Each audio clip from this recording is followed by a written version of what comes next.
Welcome to the Walt Disney Company's first quarter 2024 financial results conference call. All participants will be in listen-only mode.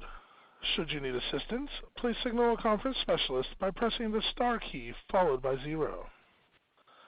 After today's presentation, there will be an opportunity to ask questions. To ask a question, you may press star, then 1 on your telephone keypad. To withdraw your question, please press star, then 2. Please note, today's event is being recorded. I would now like to turn the conference over to Alexia Quadrani, Executive Vice President, Investor Relations. Please go ahead. Good afternoon. It's my pleasure to welcome everybody to the Walt Disney Company's first quarter 2024 earnings call. Our press release was issued about 25 minutes ago and is available on our website at www.disney.com/investors. Today's call is being webcast, and a replay and transcript, as well as the first quarter earnings presentation, will all be made available on our website after the call. Joining me for today's call are Bob Iger, Disney's Chief Executive Officer, and Hugh Johnston, Senior Executive Vice President and Chief Financial Officer. Following comments from Bob and Hugh, we'll be happy to take some of your questions. So with that, let me turn the call over to Bob to get started. Thanks, Alexia, and good afternoon, everyone. Just 1 year ago, we outlined an ambitious plan to return to a period of sustained growth and shareholder value creation. And our strong performance this past quarter demonstrates we have turned the corner and entered a new era. As previously noted, we're focused on transitioning ESPN into the preeminent digital sports platform, building streaming into a profitable growth business, reinvigorating our film studios, and turbocharging growth in our parks and experiences. Before we dive deeper into our results, let me start by making a number of significant announcements that represent important and exciting steps forward. First, we announced yesterday the full suite of ESPN's channels will now be available direct to consumer as part of a new joint venture with Fox and Warner Bros. Discovery to create a new streaming sports service launching this fall. This brings together content from all of these companies' combined assets, including all the major professional sports leagues and college sports. And in the fall of 2025, we'll be offering ESPN as a standalone streaming option with innovative digital features, creating a one-stop sports destination unlike anything available in the marketplace today. ESPN is also adding a sports icon to its lineup, with Coach Nick Saban joining the network as an on-air commentator later this year. We're excited to share that in November, we will release a feature-length animated sequel to Moana, which joins a very robust lineup of upcoming theatrical releases. We're also thrilled to share that we're entering into an exciting relationship with Epic Games, acquiring a small equity stake and launching a groundbreaking new games and entertainment universe that brings together Disney's beloved brands and franchises with a hugely popular Fortnite. And I'm pleased to share that Disney's board has declared an additional dividend, and we will be embarking on a $3 billion stock buyback program in fiscal 24. Oh, and one more thing. Next month, Disney Plus will become the exclusive streaming home of Taylor Swift's historic concert film, Taylor Swift: The Eras Tour, Taylor's Version. I'll be sharing more with you about these announcements momentarily, but what's clear is that the important transformation we undertook last year is bearing fruit. And looking at our results this quarter, we can say with confidence our strategy is working. In Q1, segment operating income increased by 27%, and adjusted earnings per share rose 23% compared to prior year. We've improved our entertainment streaming operating income by a remarkable 86% year over year and remain poised to reach profitability in our combined streaming business by the end of fiscal 24, and build on our momentum to deliver significant, sustained profit margins in the future. Disney's Experiences business generated all-time records in revenue, operating income, and operating margin. And we are on track to meet or exceed $7.5 billion in cost savings as we continue to look for further efficiency opportunities across the company. Diving deeper into our announcements, let's first talk about ESPN, which continues to deliver meaningfully for the company and will be a key value driver in the future. ESPN's domestic sports business continues to grow, and even amid a challenging linear landscape, ESPN increased its overall audience in calendar year 2023, and it continues to break records in ratings. Ultimately, our mission is to make ESPN into the preeminent digital sports brand, reaching as many sports fans as possible and giving them even more ways to access the programming they love in whatever way best suits their needs. One way will be through the new streaming sports service coming this fall that we announced yesterday in conjunction with Fox and Warner Bros. Discovery.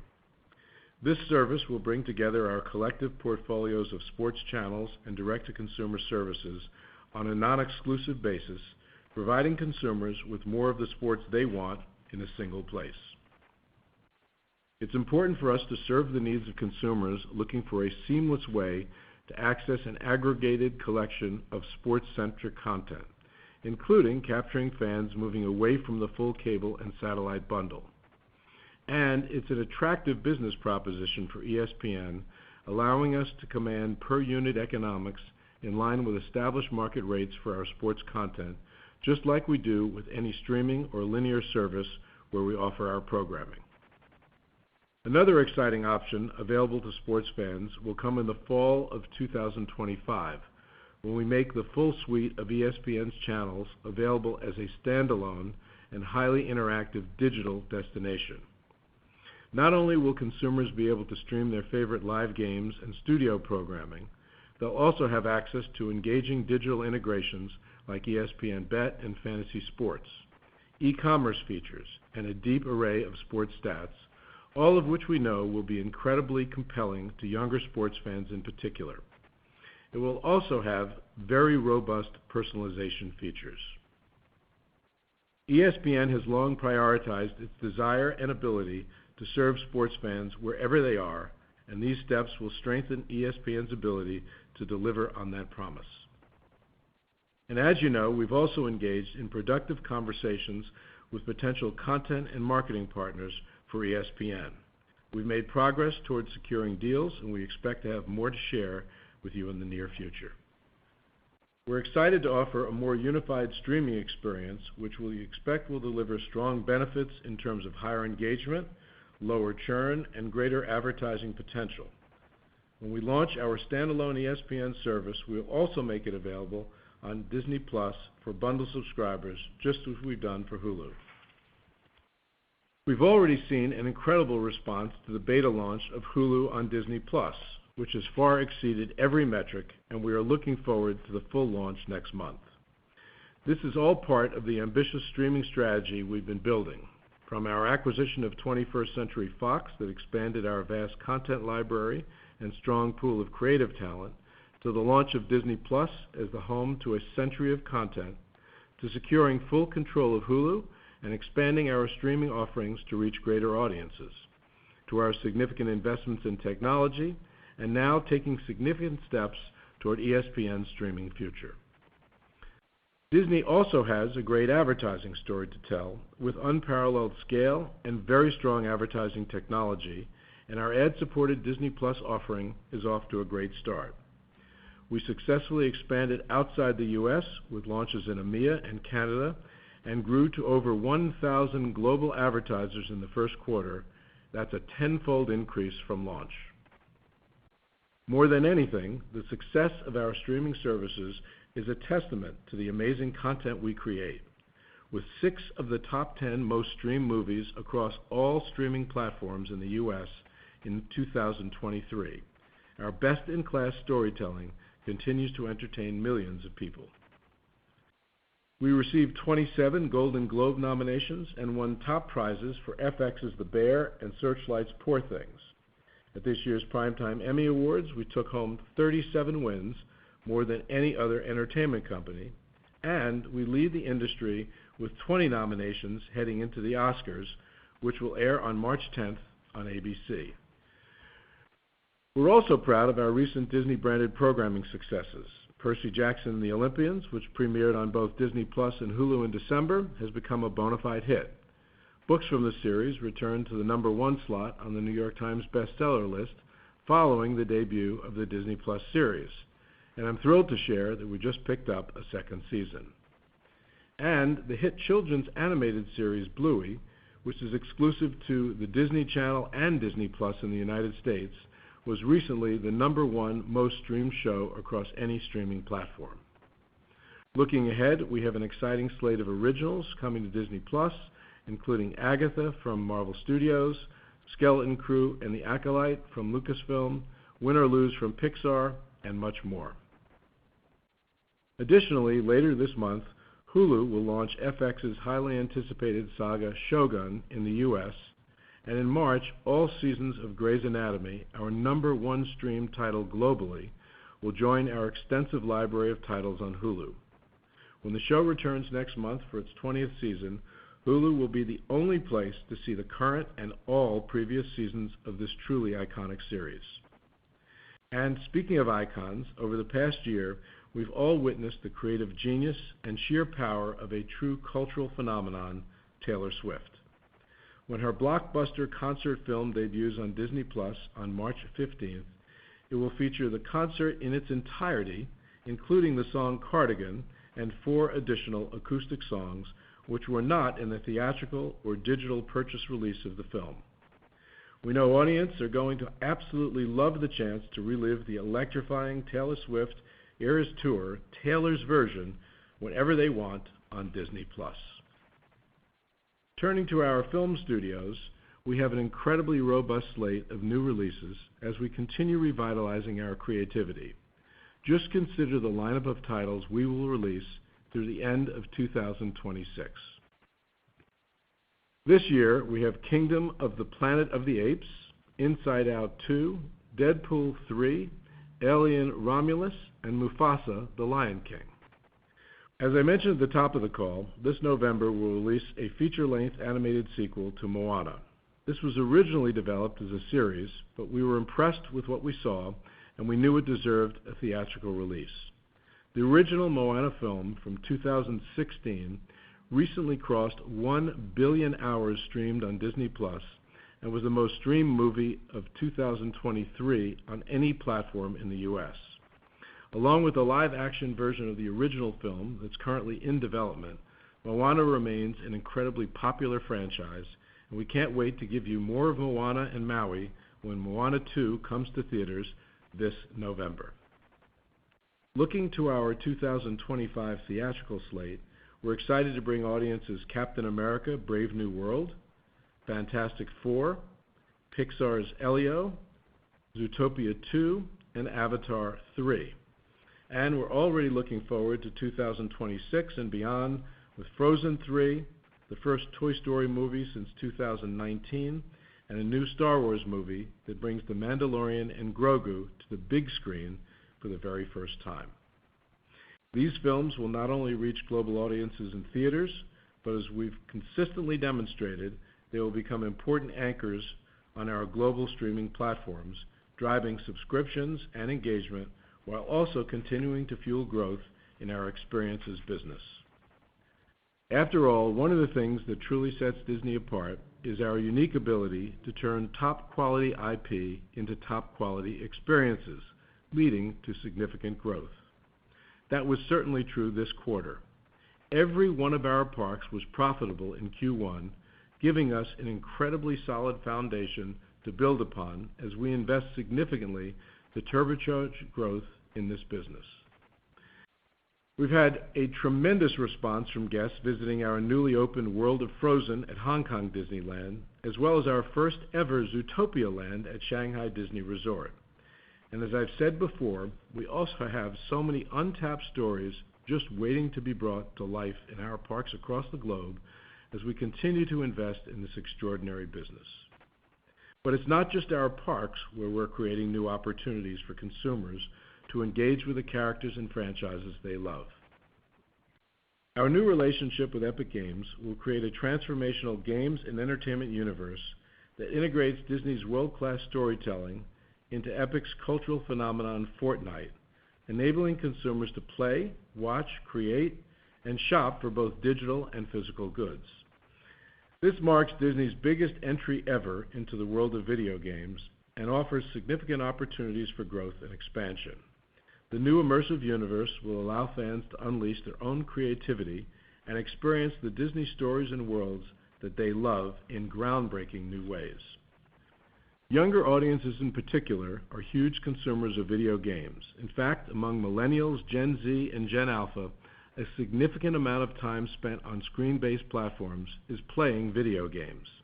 This new universe from Disney and Epic provides us with a tremendous opportunity to not only meet more consumers where they are, but to allow more audiences to cultivate a bond with Disney's iconic brands and franchises, including Marvel, Star Wars, and much more. Looking at the renewed strength of our businesses this quarter, from sports to entertainment to experiences, the stage is now set for significant growth and success. In that regard, we see ample opportunity to increase shareholder returns as our earnings and free cash flow continue to grow. Our current position of strength and confidence in our path ahead already led us to pay a dividend to our shareholders last month, and I'm pleased to share that the board declared that our next semi-annual dividend, to be paid in July, will be 50% higher versus the last dividend paid in January. The board has also authorized the company to begin repurchasing shares for the first time since fiscal 2018, and we plan to start by targeting $3 billion this fiscal year. As we continue to invest in our growth businesses and maintain our strong balance sheet, we also expect to prioritize dividend payments and share repurchases in the coming years. I'm proud of our company's remarkable achievements, and I'm grateful to a deep bench of seasoned executives who are helping guide Disney into the future. And that includes Hugh Johnston, our new CFO, who has already proven to be an outstanding addition to the team. We feel very fortunate to have Hugh with us, and now to take you through more of our results this quarter, I'll turn things over to Hugh. Thanks, Bob. I joined Disney a little over 2 months ago, and the more I learn about this incredible company, the more excited I am about the opportunities ahead of us. I'm looking forward to continuing to partner with Bob and our management team as we execute on our strategy with a goal of delivering significant, consistent, long-term earnings and free cash flow growth. We are very pleased with this quarter's financial results. Fiscal first quarter diluted earnings per share, excluding certain items, increased by 23% versus the prior year to $1.22, and segment operating margin increased by 350 basis points, reflecting both strong pricing and operating expense reductions. Both revenue and operating income at direct-to-consumer, domestic ESPN, and experiences all increased versus the prior year, and operating income across each of our business segments grew nicely, in part due to the diligent and ongoing cost efficiency work we're driving throughout our businesses, as evidenced by the realization of over $500 million in SG&A and other operating expense savings across the enterprise in the first quarter. Moving to our results by segment. At Entertainment, first quarter operating income more than doubled, driven by significant improvement at direct-to-consumer. Entertainment direct-to-consumer operating income improved by about $850 million versus the prior year, and by nearly $300 million versus Q4. And revenue increased sequentially by over 10%, benefiting from higher subscription and advertising revenue. Operating income in the first quarter was better than the guidance the company gave in the last earnings call, primarily due to expense favorability. Hulu subscribers increased by 1.2 million from Q4 to Q1, and Disney Plus core subscribers decreased sequentially by 1.3 million, in line with prior guidance, driven by the expected temporary uptick in churn given the recent domestic price increases, as well as the end of the global summer promotion. Those impacts were partially offset by strong ad tier net adds, due to domestic growth as well as the launch in certain international markets in the first quarter. Domestically, we saw continued net additions to our bundled offerings in Q1, which, as a reminder, have significantly lower churn versus our standalone products. Disney Plus core ARPU increased by 14 cents versus the prior quarter and by $1.07 versus the prior year, driven primarily by price increases. We expect Disney Plus core ARPU to increase in the second quarter due to the continued benefit of price increases, which should only be partially offset by the impact of adding Charter's Spectrum TV Select subs to the Disney Plus ad tier. I'll note that we are being paid on all entitled Charter subs, which will also be a key driver of accelerated Disney Plus core sub growth in Q2. We expect net adds of between 5.5 and 6 million in the second quarter. Domestic net adds are expected to be in the 7.5 million range, driven by Charter entitlements net of cannibalization. And international core subs are expected to decrease modestly, reflecting changes to certain wholesale deals and slightly elevated churn impacts from price increases. While subscriber growth will vary from quarter to quarter, we are confident in our prospects for ongoing sub growth over the longer term, driven by the continued global strength of our content slate, advancing our paid sharing efforts, technology advances that are intended to improve our content promotion and discovery capabilities, drive up engagement, and lower churn, the impact of making Hulu content available on Disney Plus for bundle subs, and continued adoption of the bundle domestically, which should both increase engagement and lower churn, a strategy we will repeat in Latin America this summer when we combine Disney Plus and Star Plus, and our continued use of tiering to provide subscribers with more choices.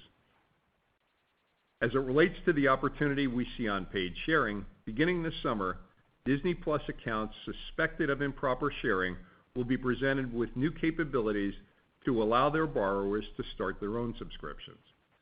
Later this calendar year, account holders who want to allow access to individuals from outside their household will be able to add them to their accounts for an additional fee.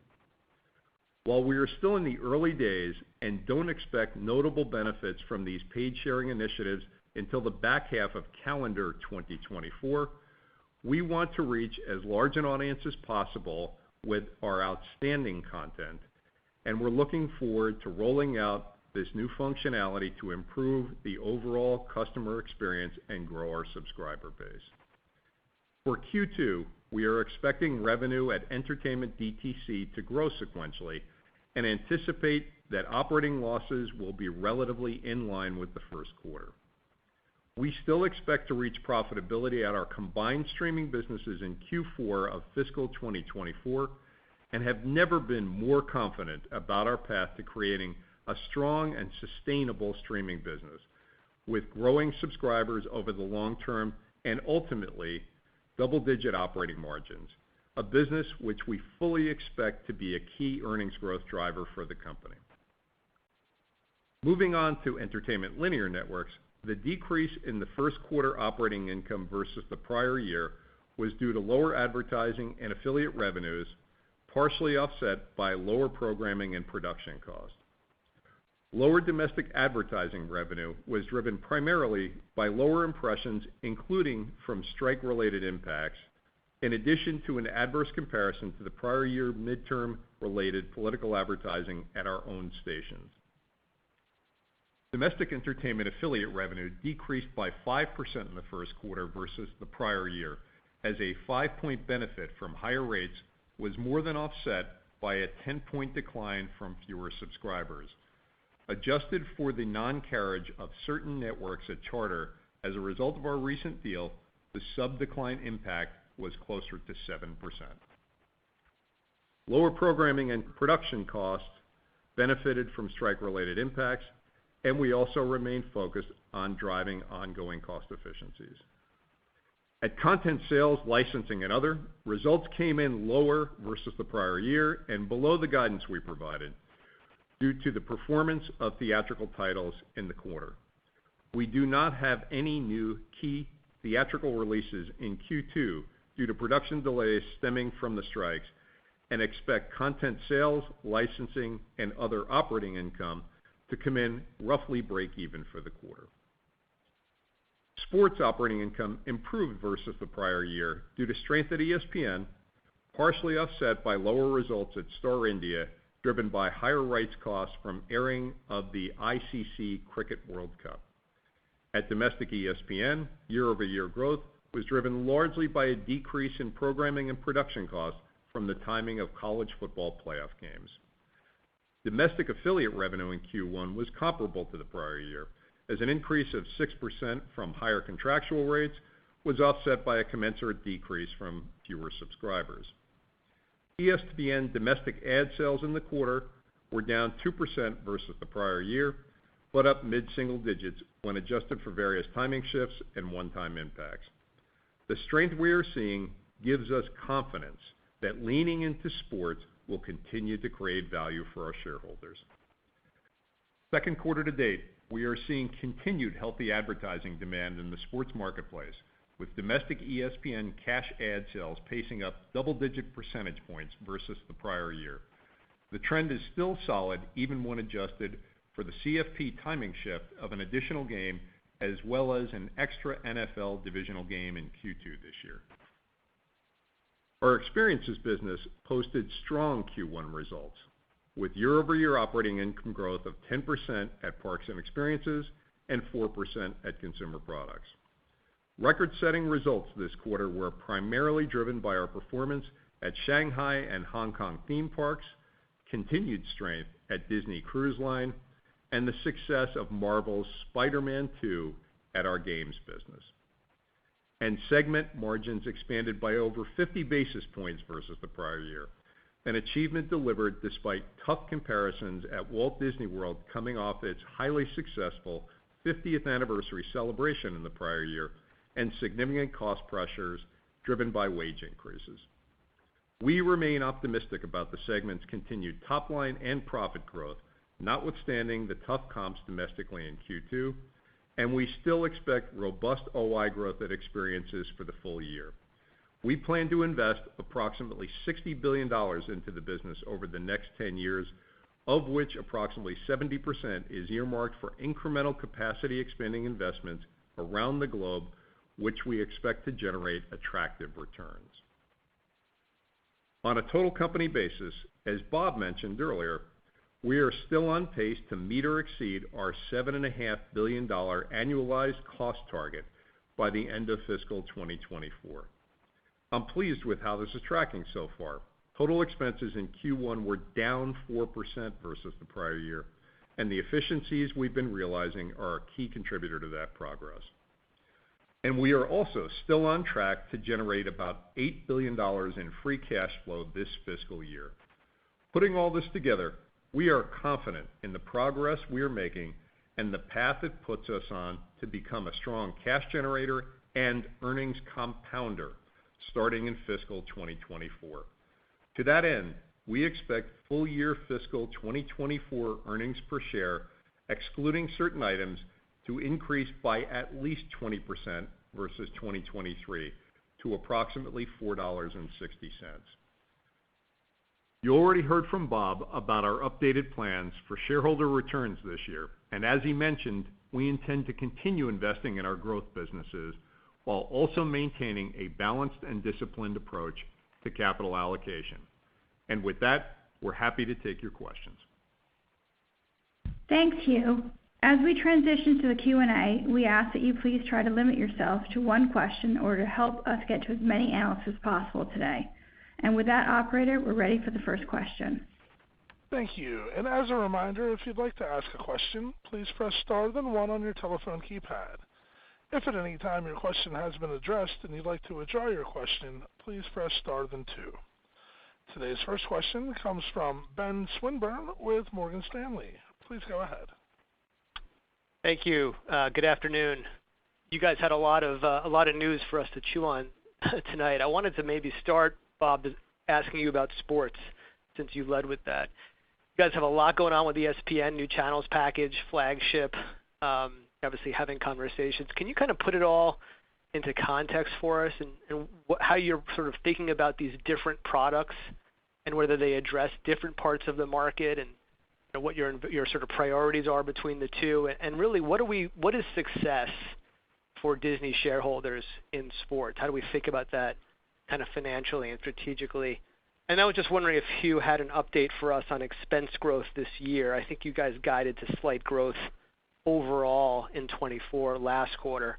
Seems like you're on track with your savings program. So any update to that would be appreciated. Thanks so much. Thanks, Ben. Permit me to throw a couple of cliches your way, but as you know, ESPN has always aimed to serve the sports fan effectively, no matter where the sports fan is. And so all of the steps that we've been taking and that we announced today and that we will continue to take are aimed at doing just that. And when you think about today's environment, where you've obviously got some challenges in linear TV, a lot more competition, both for people's time and just specifically in sports, and you think about the fact that ESPN finished 23 in really good shape, ratings continue to rise, sports is still an advertiser's delight. You have to consider that ESPN has been successful in what their primary goal was. They're reaching sports fans effectively, which is why advertisers and distributors and sports leagues and organizations feel they have to kind of be part of or partnered with ESPN. As we look to the future, we're obviously mindful of, one, the state of the multi-channel ecosystem, two, where people are spending their time and their money with media, and you have to basically serve them effectively there. We've been saying for a long time that taking ESPN in the direct-to-consumer direction was inevitable, and that we were looking for partners to do so. This is really not a first step, it's a second step. The first step was launching ESPN Plus some years ago, which has actually been quite successful. The second step is finding these partners to distribute basically the equivalent of a multi-channel sports-centric tier via app. So one, we're serving sports fans well. Two, we're doing it with partners. Three, we're doing it in a more modern way rather than cable and satellite in this case. It's app-based. And that's a big step for us because we know that there are a number of people who have never signed up for multi-channel television. This gives them a chance to do so at a price point that will be obviously more attractive than the big fat bundle. Two, there are people who have left that ecosystem because they didn't want all those channels or that cost. And this is a way of basically preserving a relationship or creating one with those that are no longer part of the multi-channel ecosystem. The next step after this, and we announced today that we'll launch it in probably August of 25, is to bring out ESPN Flagship. I say on its own, but it will be bundled ultimately with Hulu and Disney Plus, and that will be a very, very immersive, very obviously sports-centric app, which will have features that this combination with Fox and with Turner, Time Warner, Discovery will not have, such as integrated betting, integrated fantasy, likely to have some sales arm or merchandise capabilities, obviously deep dive into stats, and high degree of customization and personalization. Again, another kind of feature that we'll bring out to engage with sports fans. I can't tell you right now how that ultimately will fit into all of this, except it will be a progression. We haven't really talked much about how it will be further, how it will be bundled, except with our own services. But I think success will be for us in this basically migration would be to maintain ESPN's position in sports in general and the affinity that its fans have with ESPN and the attractiveness of ESPN to advertisers and sports leagues. It's that simple. Right. I'll take the cost side, Ben. You're right. In the past, we've talked about slight growth in operating expenses year over year. We obviously have terrific momentum on cost management coming out of the first quarter, and the team is relentlessly looking for further opportunities to drive cost savings, both to reinvest back in the business to continue the growth momentum that we have, as well as deliver margin growth to the bottom line. Net, no change in guidance versus what we said previously. We should do at least as well as the guidance we previously committed to, which was slight growth in operating expenses year over year. Thanks, Ben. Operator, next question, please.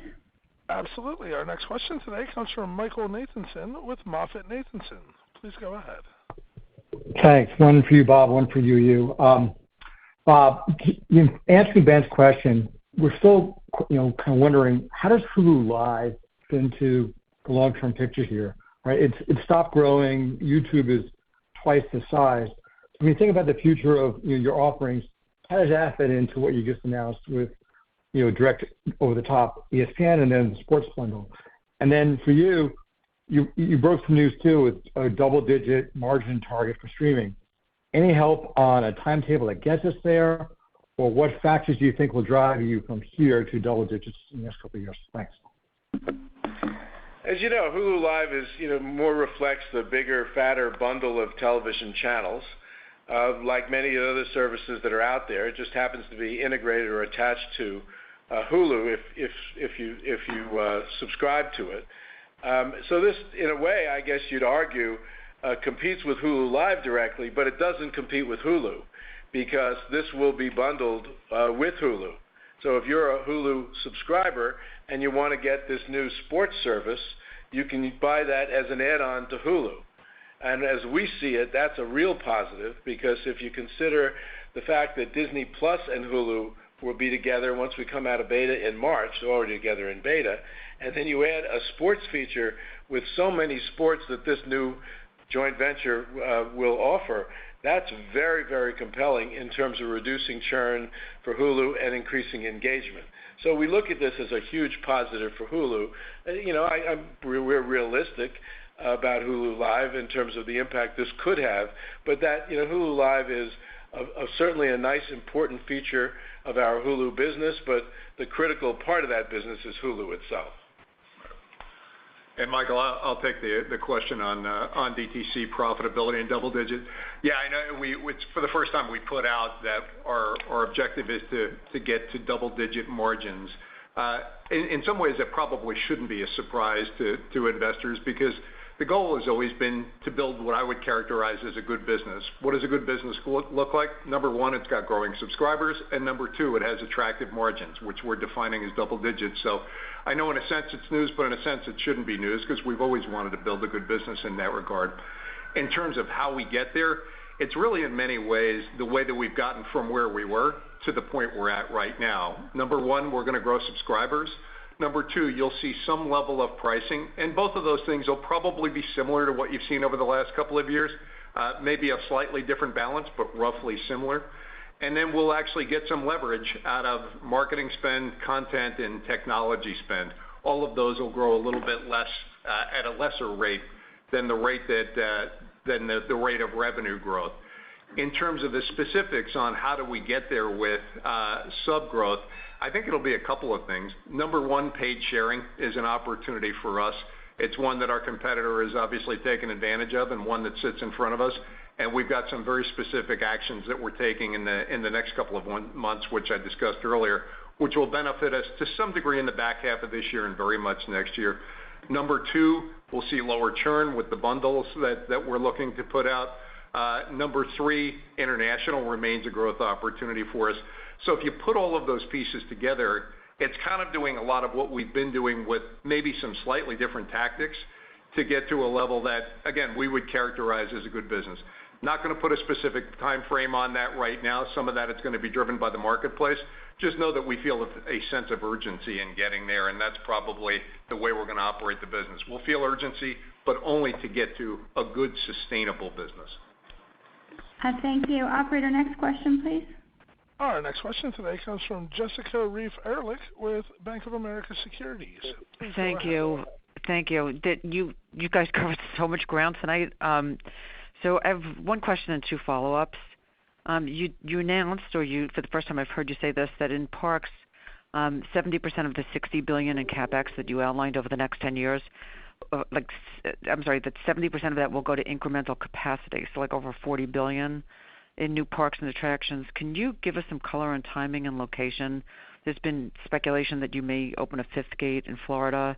And then just the follow-ups to a couple of things you said. One, unpaid sharing crackdown, which came up twice. Have you sized the number of borrowers?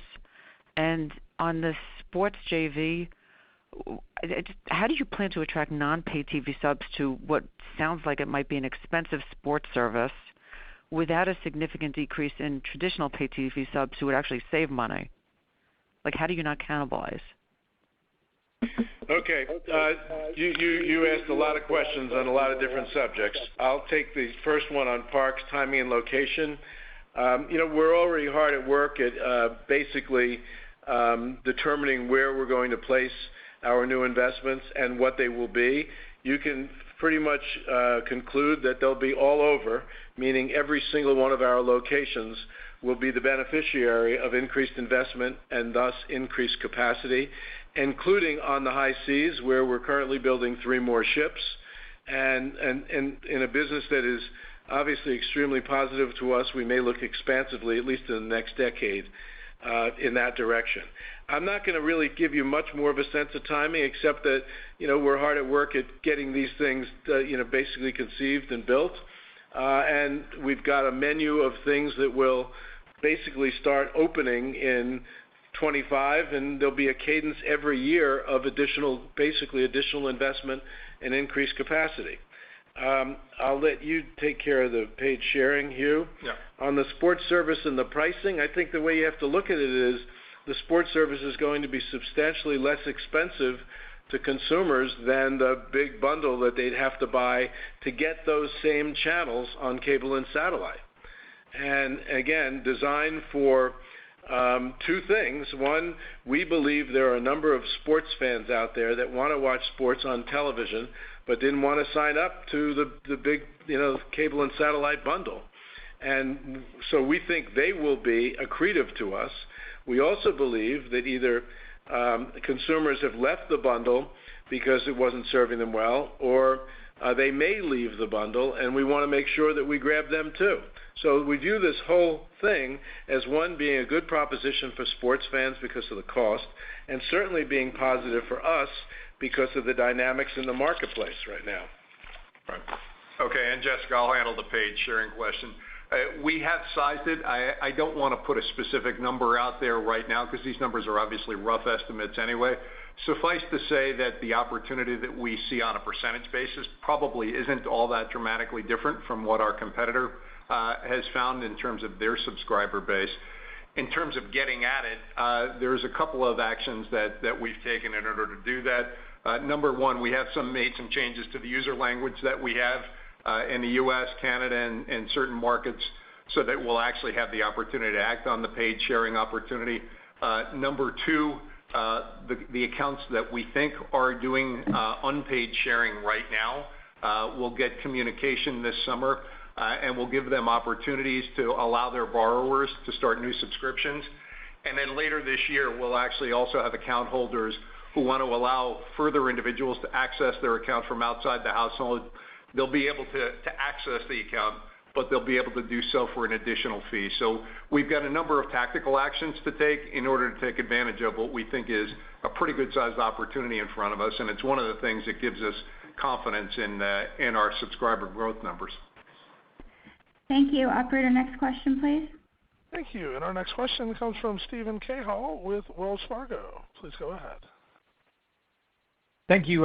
So, Bob, you mentioned a lot of content in your remarks. It seems like the operations are really starting to hum again, but I think the lifeblood of the company is always going to be the studio output. It drives so much culture. I think that's an area you've said that you've been spending a lot of time on. Do you feel like the content is also now turning the corner like you've seen in the operations? And if so, when do you think we might see some of the results of that renewed focus on the studio output? And then, Hugh, I think an inevitable question with the buyback announcement is what you expect you might end up ultimately paying for Hulu. Just wondering if you have any sense on the timing of that outcome or situation. And related to that, I think the exceed $7.5 billion in savings was a bit new. Curious just where you found those extra buckets of cost savings. Thank you. Stephen, I feel great about where we are with the studio. Let's not lose sight of the fact that in the last year the studio had some real success. not to suggest that we didn't have some films that were not successful that we were really disappointed in, but we also had some great success too, with the Guardian sequel and Avatar at the end of calendar 22, but part of fiscal 23. One of the things that I've been saying before is that, volume sometimes can be detrimental to quality, and in our zeal to greatly increase volume, partially tied to wanting to chase more global subs for our streaming platform, some of our studios lost a little focus. So the first step that we've taken is that we've reduced volume. We've reduced output, particularly at Marvel. When you fix or when you address these issues in movies, you do three things. You get aggressive at making sure the films you're making can be even better.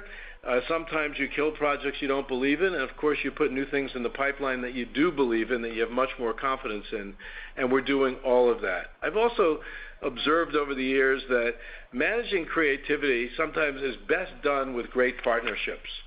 And I have established great partnerships with the people at our company that really manage your creativity: Alan Bergman of the studio, Dana Walden on the television side, Jimmy Pitaro at ESPN. And the partnership that Alan and I have is a strong one, and we believe that the time that I'm now devoting to this and the attention that the two of us are giving this business not only will bear fruit, but it's already starting to. We're very bullish about the films coming out.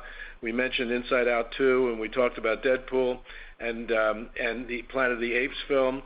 We feel good about that. Obviously, the end of the calendar year, we've got Mufasa, a prequel to Lion King.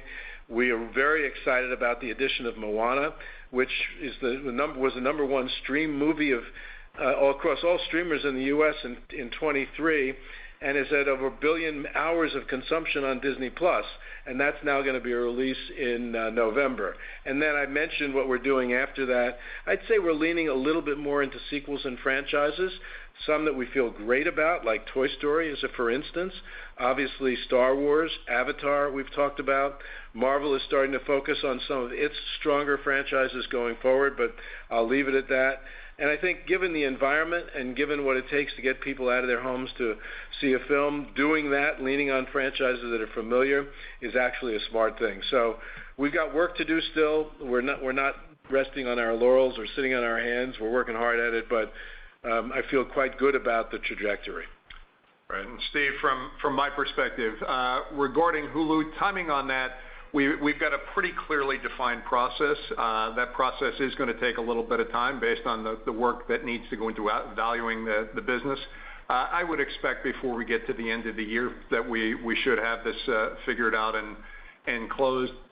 Regarding cost savings, it's pretty well spread out across the board. One of the things you tend to find is when a company goes on a cost effort, once you start to build momentum on that, people tend to find additional opportunities, and that's what gives us the confidence around the numbers to at least meet, if not exceed them. So no one specific area. It's content side as well as the SG&A side, and I think we just have momentum on managing our expenses more tightly, which is great news, I think, for investors. Thank you. Operator, next question, please. And our next question today comes from Brian Kraft with Deutsche Bank. Please go ahead. Oh, hi. Good afternoon. Since there's so much discussion about bundling and distribution, I was wondering if I could ask you if you could share any observations related to Charter integrating Disney Plus into its pay TV programming tiers. Is there anything you could say about the percentage of customers actually using it or engagement levels relative to the average Disney Plus subscriber? And maybe lastly, do you think that this is a model that you'd like to replicate with other pay TV distributors over time as your agreements come up for renewal? Thanks. Thanks, Brian. It's really early. They didn't start introducing this to their subscribers really until January, and they didn't roll it all out right away. And so we're seeing some stats on this that are somewhat encouraging, but I want to be careful that that because it's early, we're not sure whether those trends will continue or not. I do think that this kind of arrangement is one that we'll likely see with other multi-channel distributors. It seemed like it was a win-win for both of us. Important to us, obviously, because it gives us access to more of their customers, and important to them in terms of bundling this service with their multi-channel customers. So I think it's again, I think you'll see more in this direction, but too early yet. We may have more to say about this next quarter when we know a lot more. Thank you. Operator, we have time for one more question. Thank you. And our final question today comes from Michael Morris with Guggenheim. Please go ahead. Thank you. Good afternoon. One follow-up on the sports JV first, and that's how did you get comfortable that the availability of the service won't drive accelerated cord cutting and become an economic drag on your business and the business more broadly? And how do you expect this to impact your renewal discussions with your distribution partners? That's my first. And then my second, Bob, you've seen several iterations of the video game strategy during your tenure. Can you talk a little bit more about why this investment in Epic Games is the right move for you here, and what a product might look like and when that may come to market? Thank you. Sure. Let me take the second part of the question first. Yes, you're right. We've tried our hand at video games in a number of different directions. And actually, the one that ended up being the most successful for us was the license. And in fact, we've licensed, I think, $9 billion franchises, including the Spider-Man franchise, which is the most successful video game last year. After I came back, I sat down with Josh D'Amaro, who runs our experiences business, and his executive, who actually manages games, Sean Chaptaw. And one of the things they showed me, actually, the first thing they showed me were demographic trends. And when I saw Gen Z and Gen Alpha and even millennials, and I saw the amount of time they were spending in terms of their total media screen time on video games, it was stunning to me, equal to what they spend on TV and movies. And the conclusion I reached was we have to be there, and we have to be there as soon as we possibly can in a very compelling way. We knew through our relationship with Fortnite that there was already success when some of our characters and franchises were expressed or showed up in Fortnite.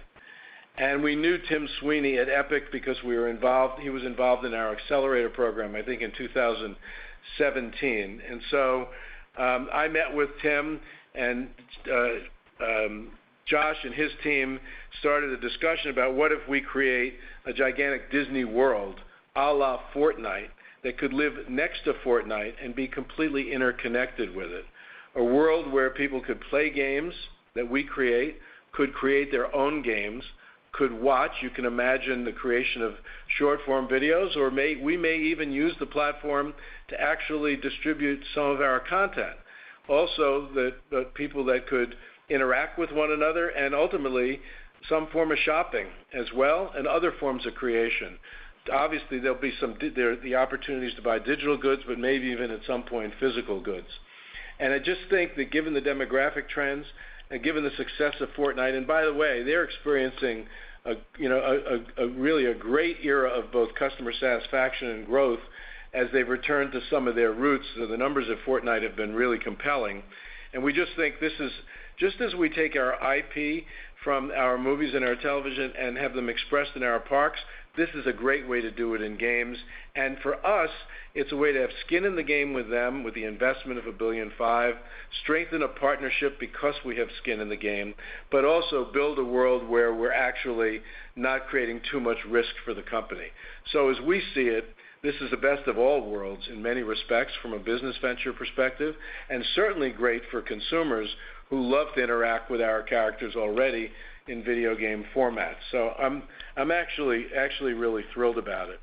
On the second, or the first part of your first question, accelerating cord cutting, understand that we're going to get paid in this new joint venture for our channels at a level that's commensurate with the level that we get paid for those channels in the multi-channel ecosystem. And so if a consumer moves out of that and then into this, then what we get paid for certainly the channels that are in it is equal to what we get paid there. We have some other channels that are not part of this new bundle, but frankly, if you look at our company and you look at what we've done with FX on Hulu, with the Disney Channel on Disney Plus, with National Geographic on Disney Plus, we're really very well positioned to withstand basically the continued challenges that the multi-channel ecosystem will have. And while there might be some de minimis economic impact on us with more cord cutting for those channels, we're backstopped in all of those channels with the content that exists or that we ultimately put on Hulu and Disney Plus. So it's for us, it's very low risk, and actually, as I talked earlier, potentially quite accretive to us in terms of signing up sports fans that have never signed up for the bundle or that might no longer want it. Okay, thanks for the question, and I want to thank everyone for joining us today. Note that a reconciliation of non-GAAP measures that were referred to on this call to equivalent GAAP measures can be found on our Investor Relations website. Let me also remind you that certain statements on this call, including financial estimates, or statements about our plans, guidance, or expectations and drivers, including future revenues, profitability, DTC subscribers, free cash flow, adjusted EPS, and capital allocation, and other statements that are not historical in nature, may constitute forward-looking statements under the securities laws. We make these statements on the basis of our views and assumptions regarding future events and business performance at the time we make them, and we do not undertake any obligation to update these statements. Forward-looking statements are subject to a number of risks and uncertainties, and actual results may differ materially from the results expressed or implied in light of a variety of factors. These factors include, among others, economic or industry conditions, competition, and execution risks, including in connection with our business plans, potential strategic transactions, and our content, cost savings, the market for advertising, or future financial performance, and legal and regulatory developments. In particular, our expectations regarding DTC profitability, subscriber levels, and ARPU are built on certain assumptions around subscriber additions based on future strength of our content slate, churn expectations, the financial impact of the Disney Plus ad tier, and price increases, the impact of bundling and availability of Hulu on Disney Plus, technological advances and paid sharing efforts, our ability to continue to execute on cost rationalization while preserving revenue, and macroeconomic conditions, all of which, while based on extensive internal analysis as well as recent experience, provide a layer of uncertainty in our outlook. For more information about key risk factors, please refer to our Investor Relations website, the press release issued today, and the risks and uncertainties described in our Form 10-K, Form 10-Q, and other filings with the Securities and Exchange Commission. We want to thank you for joining us and wish everyone a good rest of the day.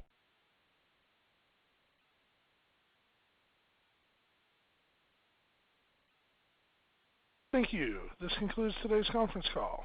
You may now disconnect your lines and have a wonderful day.